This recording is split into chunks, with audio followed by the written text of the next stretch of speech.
emosinya tinggi, kayak maung. Begitu bersentuhan dengan istrinya, apalagi pulang pendidikan, kayak meong, nggak berdaya. Sehebat apapun dia di depan pasukannya, sehebat apapun di depan jaringannya, tapi ketika istrinya berteriak, "Hai Pak, pulanglah ke rumah, jangan lama-lama." Ya Ma.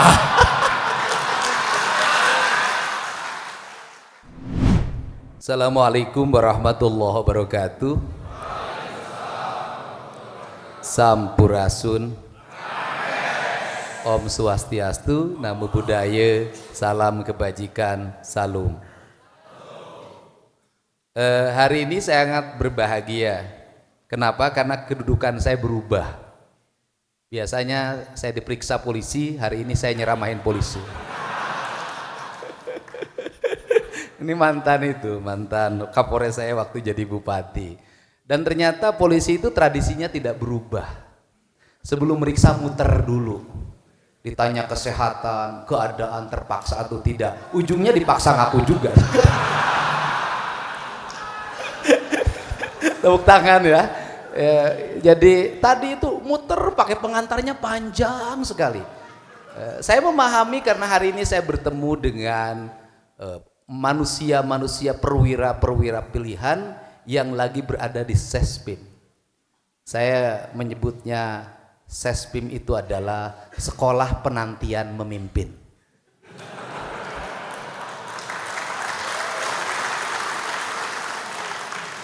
Ditambah lagi Sespim mantap. Apa artinya? Sekolah penantian memimpin makan tabungan tiap hari.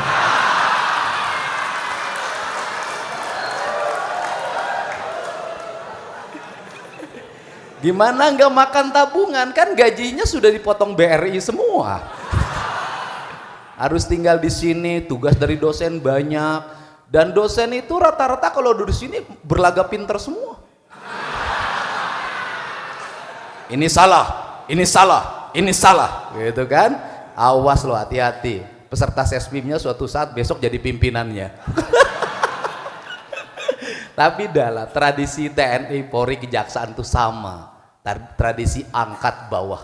Dan yang paling bahagia adalah manakala masuk tradisi seangkatan. Yaitu di angkatannya ada yang menjadi petinggi. Nah itu baru kebahagiaan. Tepuk tangan dong, boleh lah. Saya ucapkan terima kasih nih. Bapak ini Kasespimnya ini, Lemdiklat Polri-nya orang Batak. Luar biasa, Silitonga.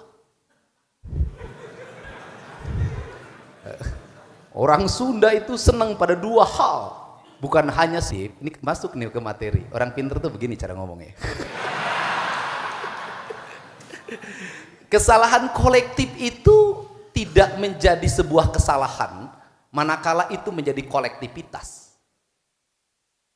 Maka dalam teori matematika, negatif kali positif, negatif. Positif kali positif, positif. Negatif kali negatif, positif. Artinya sebuah kesalahan yang dilakukan berulang-ulang dan dilaksanakan secara bersamaan itu adalah sebuah kebenaran. Maka dalam kolektivitas, aduh jadi serius begini saya ngomong. Keluar nih, saya ini pemimpin dadakan ya. Jadi saya itu nggak pernah buat catatan, nggak pernah. Paling buat catatan tuh bukan catatan materi, catatannya kepada yang terhormat. Ini yang paling saya pusing nih, harus bacain satu-satu. Itu udahlah, pokoknya Kasespim Lemdiklat Polri dan seluruh jajarannya. Udah, semua. Semoga yang belum jadi Kapolda segera jadi Kapolda. Cepat aminnya, berarti memang pada pengen ini. Nah, apa sih yang menjadi problem? Maka dalam dialektikanya saya membaca tadi ada memimpin, ada teamwork. Memimpin dan teamwork itu dalam kaidah kebudayaan itu hal yang mudah. Kita beragama, Tuhan itu sering mengatakan aku dan sering mengatakan kami. Tuhan itu sering mengatakan aku dan sering mengatakan kami. Ada kalimat tunggal, ada kalimat jamak. Tapi jamak dan tunggal ada satu kesatuan yang disebut dengan manunggal. Maka dalam kaidah militer, dalam kaidah Polri di Indonesia, karena dia dilatar belakangi oleh aspek-aspek yang bersifat kebudayaan, maka kalimatnya adalah manunggal.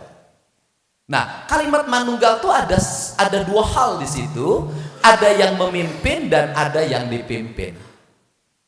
Ada pemimpin dari sisi aku, tetapi juga ada ketika dia bersama yang dipimpinnya menjadi kami. Karena kalimatnya manunggal, maka kita memilih kalimat senyawa. Maka kalimat senyawa, kalimat yang tidak bisa dipisahkan, maka disebutlah simbiosis mutualisme. Maka simbiosis mutualisme itu dalam kaidah kepolisian itu bisa menjadi pidana. Apa itu? Persekongkolan, permupakatan jahat. Padahal itu adalah simbiosis mutualisme. Nah, persekongkolan dan pemufakatan jahat itu bisa menjadi sebuah kebaikan manakala itu menjadi korporasi. Korporasi bisa menjadi koperasi, tetapi juga bisa menjadi problem ketika era Pak Harto jadi KUD, Ketua Untung Duluan, dan itu ranahnya Polsek. Nah, kerangka ini sebenarnya apa sih yang menjadi teologi tentang kepemimpinan di Indonesia? Kepemimpinan di Indonesia itu didasarkan pada dua. Yang pertama adalah kepemimpinan vertikal, yaitu kepemimpinan yang didasarkan pada sendi-sendi ketuhanan. Maka sendi-sendi ketuhanan itu yang disebut dengan dalam kaidah agama itu, dalam saya kajian waktu mahasiswa, itu adalah imanensi. Artinya memahami Tuhan sebagai imanen, sebagai sesembahan. Maka ini adalah vertikal. Nah, kemudian adalah kepemimpinan horizontal, transendensi. Maka sesungguhnya kepemimpinan itu adalah sebuah mata pedang yang dianugerahkan oleh Tuhan melalui nilai-nilai ketuhanan yang ketika turun ke dunia maka dia harus taat pada nilai kausalitas, yaitu nilai-nilai alam. Maka ada khas tentang Indonesia. Apa khas tentang Indonesia? Indonesia tidak, Nusantara, saya lebih senang itu, tidak bisa dipahami dari sisi kebangsaan hanya dari sisi teknokratik. Kawan-kawan di kepolisian, di TNI atau di kejaksaan memahami Indonesia dari berbagai segi. Kalau menjadi Kapolsek, kalau menjadi Kapolres, kalau menjadi Kapolda, saya di sini saya ngomongnya. Nah, kalau lebih tinggi saya ngomong nggak boleh, kejauhan. Di sini dulu, sampai Kapolda dulu memahaminya. Maka kalau yang hanya dipahami adalah teknokratik, saya yakin gagal kepemimpinannya. Kenapa? Karena dalam praktek kepemimpinan di Indonesia tidak semuanya persoalan harus teknokratik. Ada humanis, ada teologis, dan kemudian ada sosiologisnya. Tidak hanya teknokratik. Kenapa? Teknokratik begitu diterapkan Indonesia dalam sendi-sendi kepemimpinan kita hari ini, maka bisa menjadi cas sosial. Kalau menjadi seorang Kapolda di Papua berpikirnya teknokratik, tidak akan kuat lama, akan ada gejolak.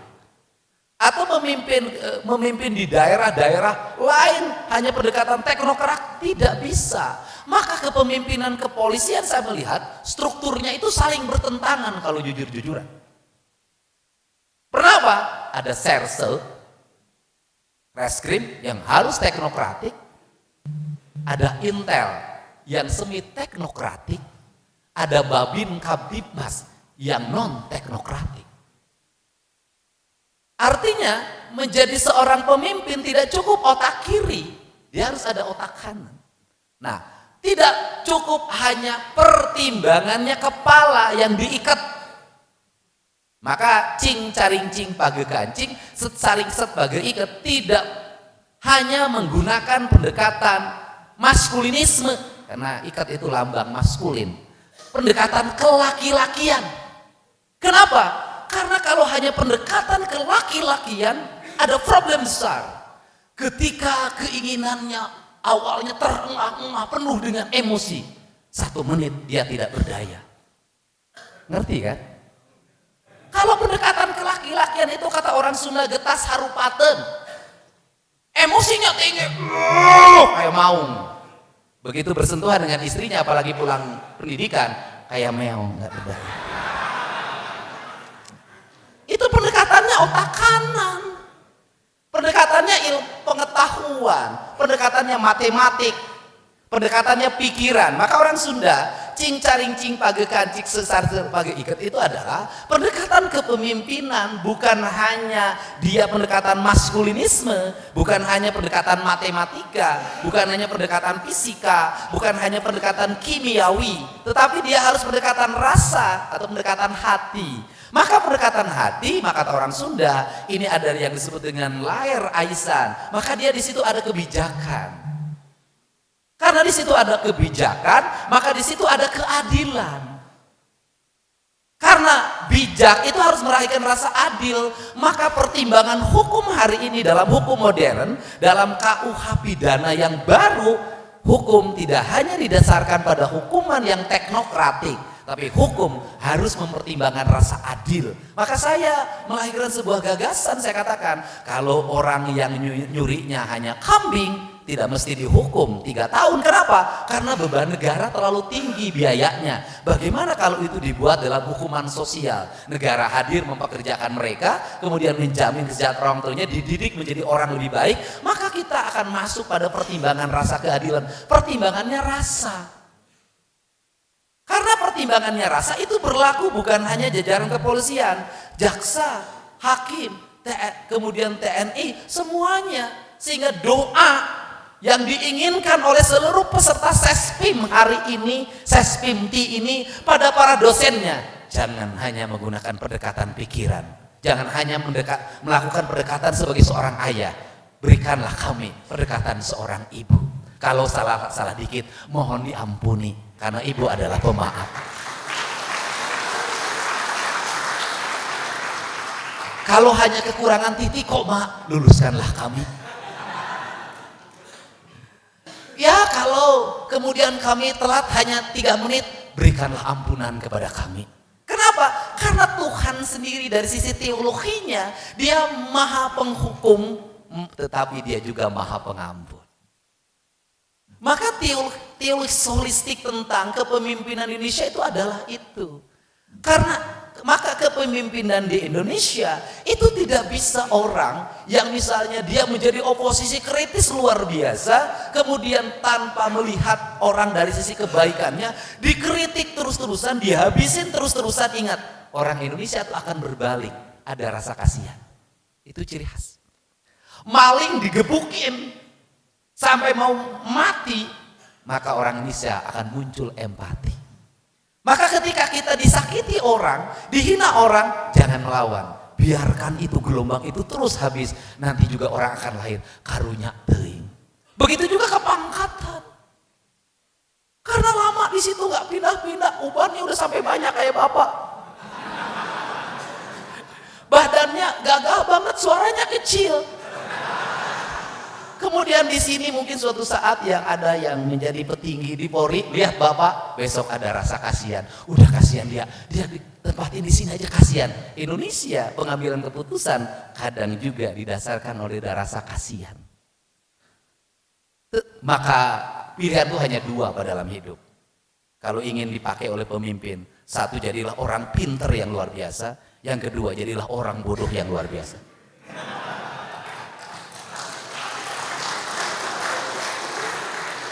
Orang pinter dipilih karena dia pinter, harus ditempatkan. Orang bodoh banget, udah tempatin aja karunya.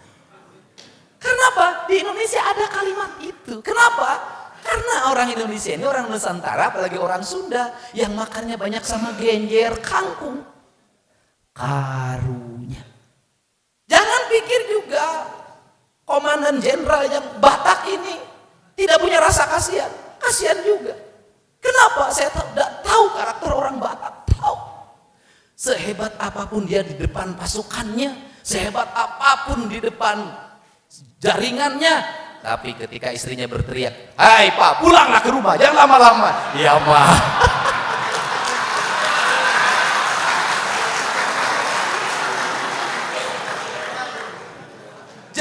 kalau ingin mendekati komandan yang orang Batak, jangan lewat komandannya, lewati istrinya saja.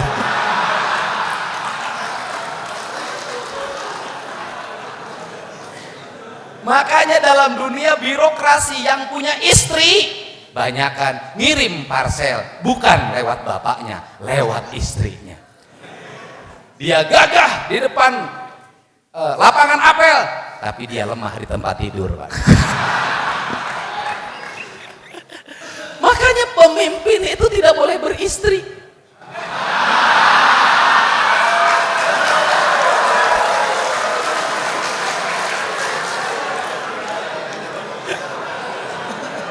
Tadi ini jenderal kita ini ngomong nggak berani dia. KDM Bapak Aing, KDM Bapak Aing. Orang bilang Bapak Aing. Lah Pak, udahlah ngomong. KDM adalah Kang Duda Merana.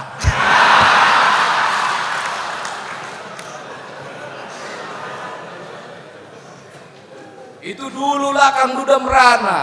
Kemudian adalah Kang Duda Menyala. Lihatlah kau tahun depan, Kang Duda Merajalela. Dan tunggulah pada waktunya Kang Duda memimpin.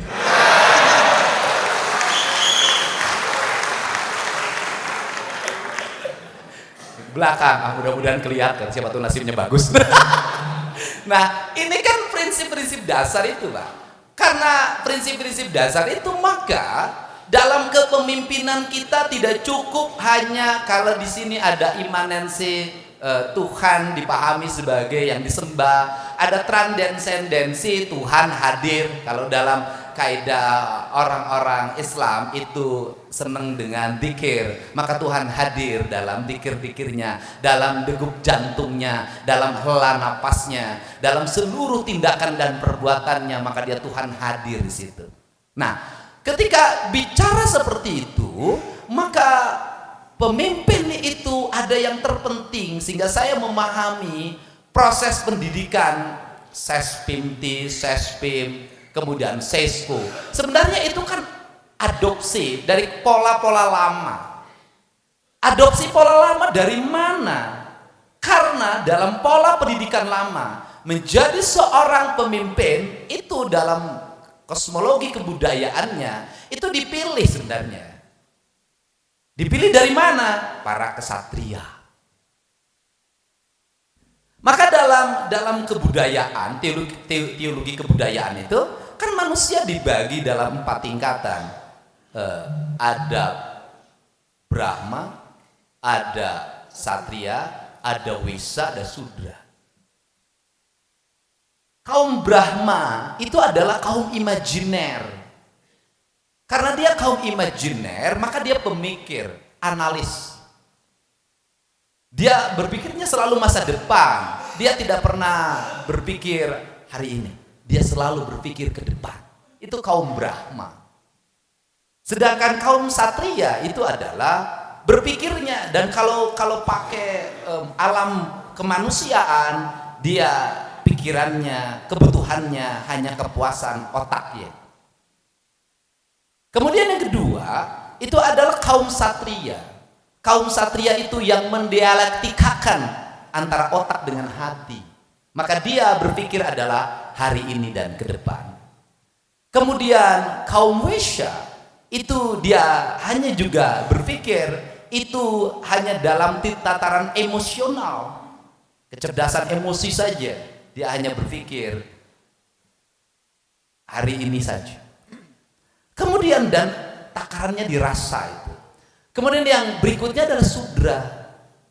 Sudra itu kebahagiaannya cuma di 2. Ini mohon maaf orang Sunda, di mulut dan di kanjut.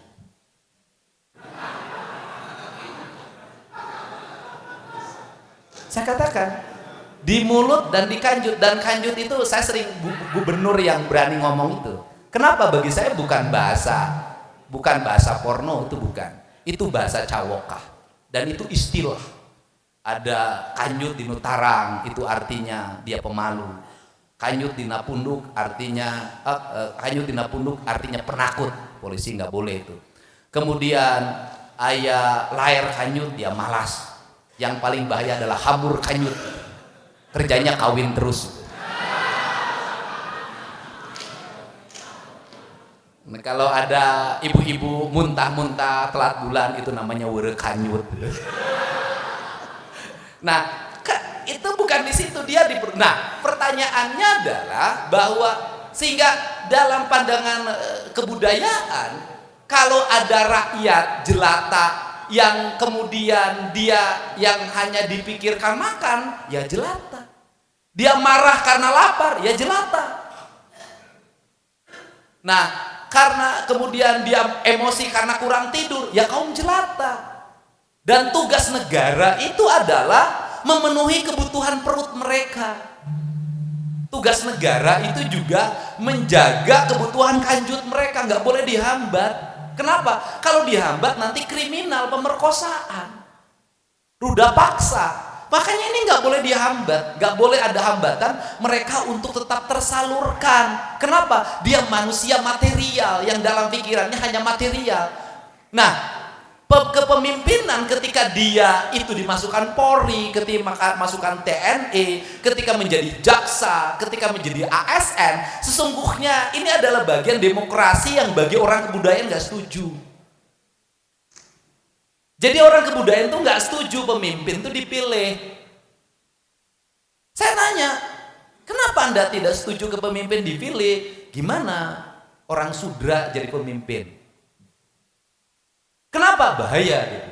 Kenapa bahaya ketika dia menjadi pemimpin yang dipikirin cuman perut dan kanjut? Jadi kalau sudah kesatria nggak boleh lagi dugem, nggak boleh, itu sudra. Ini bahaya, nggak boleh Pak. Apalagi sudah sespinti, nggak boleh. Ini calon. Nah, yang menjadi problem di Indonesia ini adalah bahaya kalau orang punya kedudukan, punya pangkat, perilakunya sudra. Kebahagiaannya itu hanya perut dan kanjut, bahaya. Maka saya nggak boleh ada bintang 1 digerebek sama satpol, lagi sama LC di tempat hiburan, bahaya.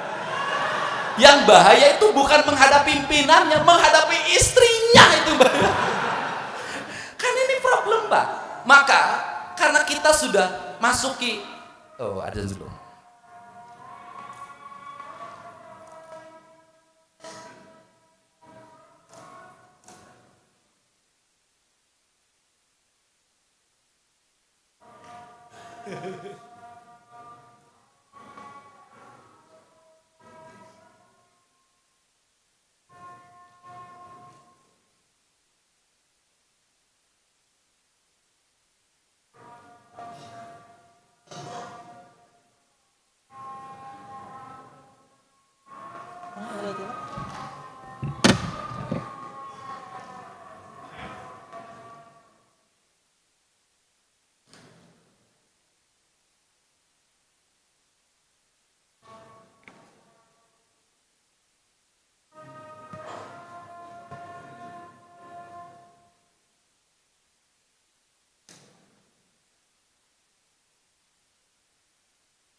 Ya, baik, saya teruskan.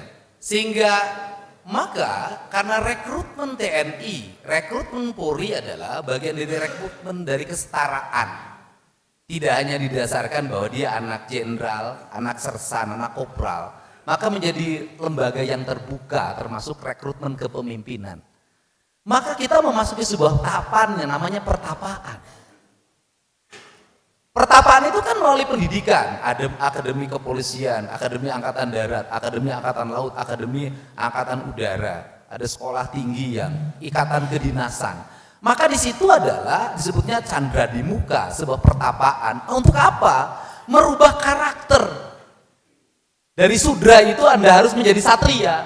Maka dirubahlah Anda, bangunnya harus pagi. Kenapa? Hari ini Anda satria.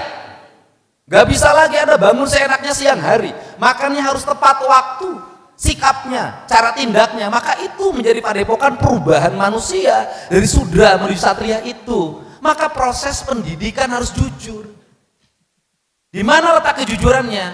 Kalau memang tidak lulus, ya tidak lulus. Kenapa? Ketidaklulusan itu ketertinggalan atau penundaan, bukan kehancuran. Dan di Indonesia ini hari ini memasuki sebuah tradisi yang buruk. Tidak ada tradisi tidak naik kelas. Padahal tidak naik kelas itu adalah bagian dari siklus alam di mana manusia justru dengan tidak naik kelas itu dia akan naik kelas pada waktunya. Saya adalah orang yang kelas 1 SD tidak naik kelas. Dan andai kata saya naik kelas, mungkin saya tidak akan jadi gubernur. Saya orang yang masuk daftar tentara secaba tidak lulus. Justru dengan tidak lulus itulah saya menjadi gubernur. Saya dalam rumah tangga saja tidak lulus. Justru dengan tidak lulus rumah tangga itu saya jadi gubernur. Kenapa? Kalau saya lulus, mungkin saya lebih senang dalam dekapan istri dibanding dekapan rakyat.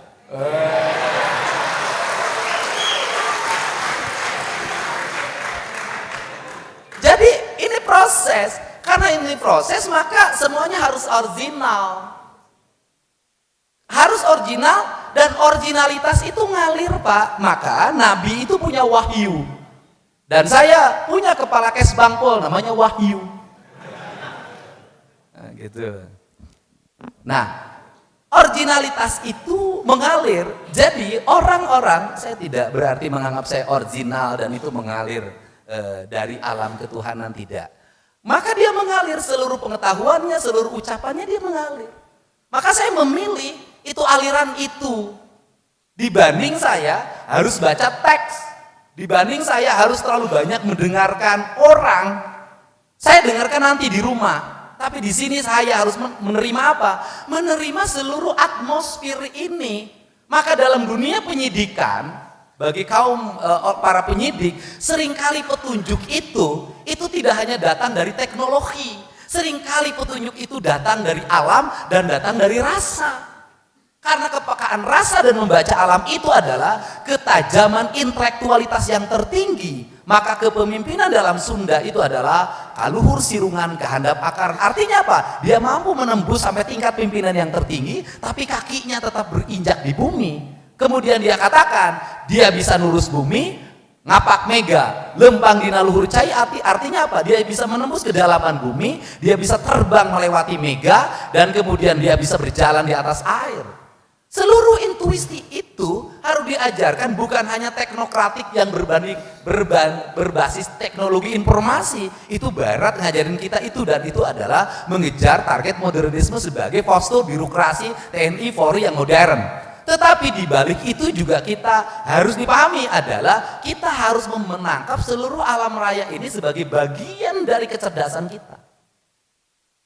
Kenapa? Karena Indonesia ini adalah negeri yang didasarkan pada fenomena alam. Sehingga dalam politik apapun Indonesia itu banyak yang aneh. Kalau orang sudah berlebihan dalam sikapnya, sombong dalam sikapnya, sehebat Pak Tanuri dia akan jatuh. Jalannya ada aja. Kenapa? Alam siklus ini selalu ngatur kapan orang berdiri dan kapan orang jatuh. Maka teologi kepemimpinannya adalah siger tengah. Dia berada di tengah. Tidak terlalu ke kanan, tidak terlalu ke kiri. Ketika ada keributan, maka dia tidak masuk dalam konflik keributannya. dia ngambil yang di tengah. Dalam politik yang selalu memenangkan adalah orang-orang yang bersikap tengah dalam seluruh pengambilan keputusan dan sikap ideologi politik. Nah ini yang menjadi ciri khas. Karena ini yang menjadi ciri khas, maka metodologi kepemimpinan hari ini adalah metodologi perpaduan menurut saya. Pertama adalah Barat itu. Kekuatan manusia Barat itu di membaca. Maka orang Barat itu bacanya kuat. Orang Jepang itu bacanya kuat. Tapi kekuatan orang Timur di merasa.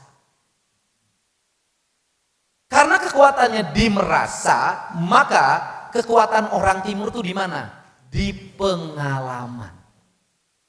Maka orang Timur banyak melahirkan otodidak yang sangat berpengalaman.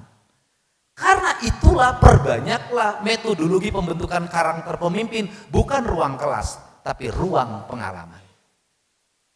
Ruang pengalaman itu adalah apa? Perbanyaklah kesulitan pada calon pemimpin. Jangan diperbanyak kemudahan. Kenapa? Karena pemimpin sejati itu adalah pemimpin yang lahir besar dalam kesulitan dan mampu menyelesaikan kesulitan. Maka kalau memilih calon pemimpin, perbanyaklah depresi bagi calon pemimpin. Karena orang-orang yang depresi atau orang-orang stres, itulah orang-orang yang menjadi manusia yang sebenarnya. Dalam pandangan saya, orang depresi, orang stres itu adalah orang normal. Orang yang stres itu adalah orang yang normal. Justru orang yang sudah tidak stres itu namanya orang gila. Orang gila itu sudah nggak stres. Dia sudah tidak stres dengan tugas dosen.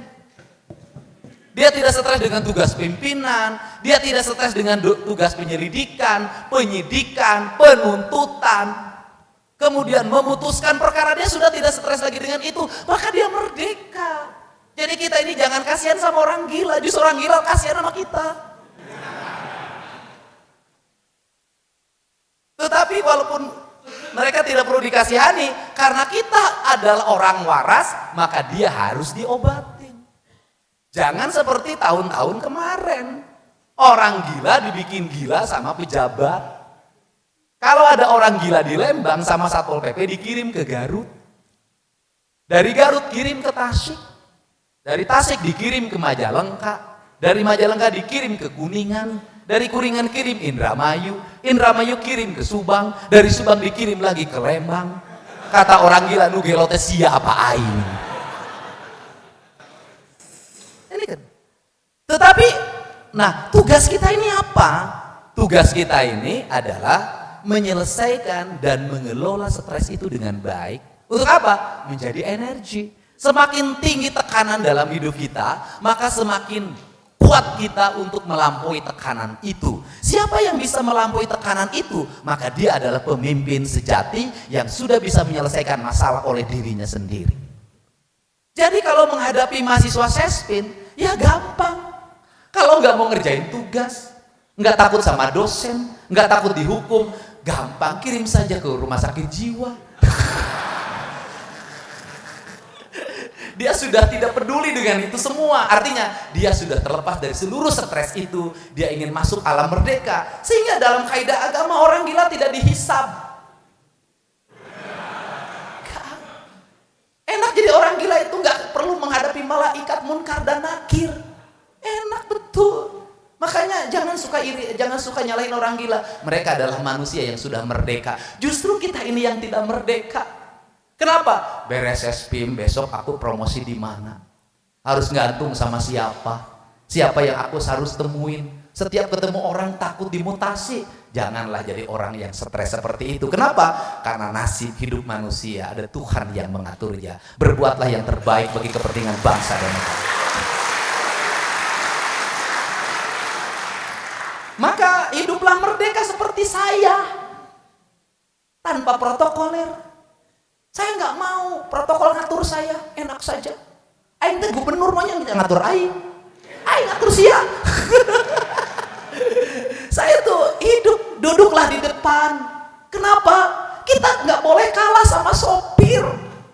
Kenapa? Di depan kalau ada yang cantik, kita harus yang lihat duluan. Jangan sopir yang lihat duluan. Itulah enaknya jadi duda, bro. Enak. Nah, jadi saya adalah tipologi pemimpin yang merdeka. Kegiatan saya di vlog, saya bukan konten kreator sebenarnya. Saya adalah melakukan kegiatan-kegiatan sebagai gubernur, tetapi direkam dengan baik dan disajikan ke media sosial dengan terbuka. Pada akhirnya menghasilkan banyak follower. Itu bukan tujuan, tapi target.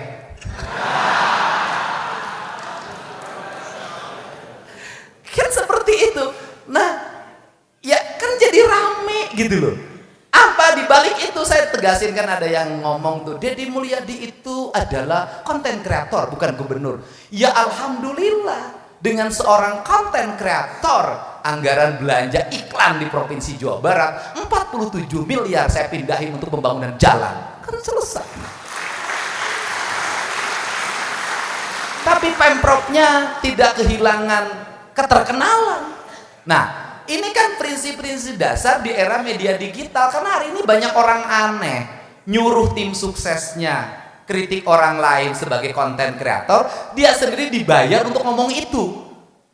Kadang ada ini, karena dia tuh tim sukses juga, gitu loh, kan gitu lah. Nah, saya tidak menggunakan uang negara untuk kepentingan politik personal, saya nggak mau. Bahkan saya termasuk yang melarang foto gubernur, gambar gubernur dipajang dimanapun. Kenapa? Hari ini saya sudah manunggal dengan rakyat saya, dengan seluruh Pemprov. Tidak ada wajah Deddy Mulyadi, yang ada adalah wajah Jawa Barat. Itu. Kenapa ngomong begitu? Karena sudah terkenal. Ini canda aja. Nah, ini kan penting, Mbak. Ini kan penting. Nah, ini yang menjadi orientasi kita. Sehingga di era media digital hari ini, publik apa sih yang diharapkan? Kejujuran, keterbukaan, dan apa adanya. Yang apa adanya tuh awal-awal nggak disukai, kanjut, gubernur teh jorok. Tapi lama-lama berulang-ulang saya ucapkan jadi menarik. Karena hampir rata-rata istri itu tertarik sama kanjut suami. Nah, ini kan nilai. Nah, kemudian menjadi, kenapa kita sungkan untuk mengucapkan? Tidak akan jadi tren, tidak akan jadi kebudayaan. Kenapa bangsa Indonesia ini menjadi seolah-olah pemalu, rendah diri? Karena tidak berani bicara, tidak berani berkata, tidak berani menampilkan sesuatu yang kita miliki. Padahal enak. Dulu makanan tradisional tidak ada yang berani menampilkan di rumah makan. Hari ini sudah berani. Orang, apalagi saya orang Sunda, susah orang Sunda suruh maju ke depan, kalah orang Batak. Kalah. Orang Batak tuh nggak disuruh maju. Itu hebatnya orang Batak.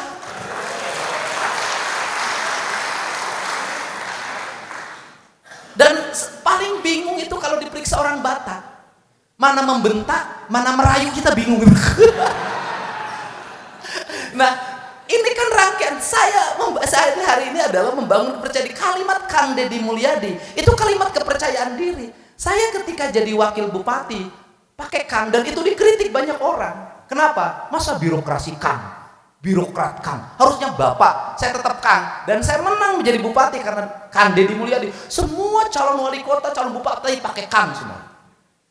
Waktu saya pakai ikat ribut, cepot. Saya menang pemilu pakai ikat, semua pakai ikat. Saya pakai ikat, semua pakai ikat. Balad Kang Deddy hari ini, ikatnya putih, balad Kang Deddy. Tahu meloba konten followerna orang nih. Nah, ini adalah lantas apa sih yang menjadi problem kita? Itu adalah kita seringkali malu dan rendah diri untuk memulai. Dan saatnya hari ini adalah kita berani memulai. Dalam teori demonstrasi misalnya, ini adalah pawangnya. Kalau tidak dimulai lempar pertama, tidak akan ada lempar kedua. Tapi begitu dimulai lempar pertama, kedua, ribut.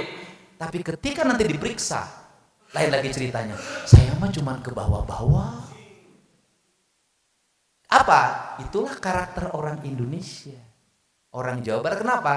Dia punya nyali ketika rame-rame.